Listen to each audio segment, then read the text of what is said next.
So, hello, Tennyson, and thank you for joining us.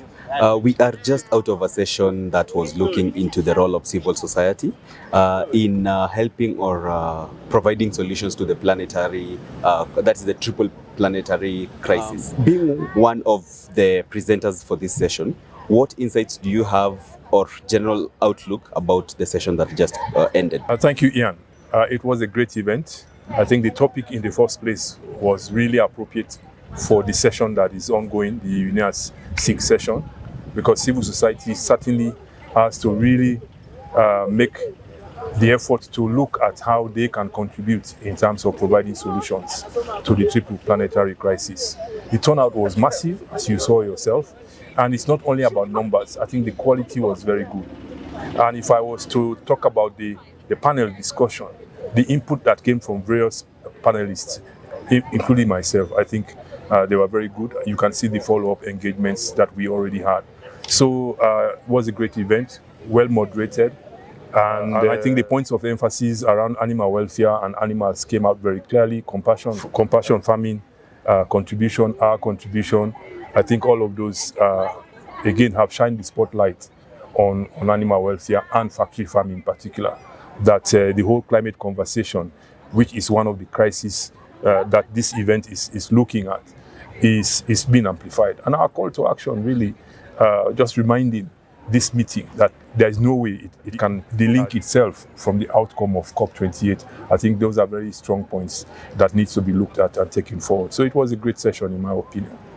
Perfect, thank you. Just borrowing from your presentation that you did have a very strong call to action that seemed to garner a lot of interest and support from those who attended the session. Would you emphasize more on that and tell us what the full call to action is? Oh yes, certainly. I mean, this event is happening here in Africa on the grounds of UNEP, United Nations Environmental Programme and Assembly. So I think this is important to use the opportunity to speak to the African leadership. And that is exactly what I tried to do in one of the call to action points that are consistent with the video that was put out the other day. So we are seeking for collaboration. We are calling African member states, to be champions for livestock, sustainable livestock production, because that is the alternative to factory farms. We don't want factory farms to take hold in Africa.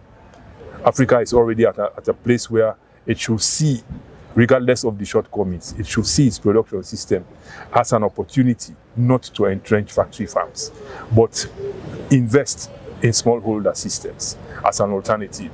That can make the population of Africa more healthy. That can make the whole response towards ensuring good animal welfare practices be achieved. That can ensure that Africa is contributing its fair share to reducing climate change and all the rest of it. So Africa has to really, through its leadership and of course its people, look very critically at the points that we are raising. And this is the call. We will continue to make this case every time we have the opportunity. We made it for COP27, we made it for COP28, we will make it for COP30, etc., etc. So this is what we need to do. And I believe that the leadership of Africa will listen. As long as we build the momentum, a group of civil society actors in collaboration with the citizens of Africa, the leadership of Africa will have no choice. All we need is examples of progressive African nations that will be champions for this cause. I believe we will be home and dry. Thank you, Tennyson.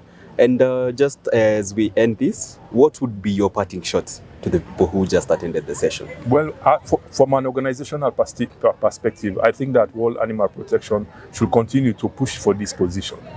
We should do all we need to do. What we need to do is to build the case, because governments are really asking for evidence. Bring us the evidence, bring us the evidence. Remember, governments are about making sure, where possible, they're able to fulfill their promise to their citizens, to the voters who vote them in. Food security is high on the African agenda in every country, and that is not supposed to be a surprise. So how do you balance the conversation between no to factory farms in Africa, but then address the food security question? So I think that is where we as an organization need to do a lot more investment so that we can bring concrete evidence that can back the alternative that we are proposing.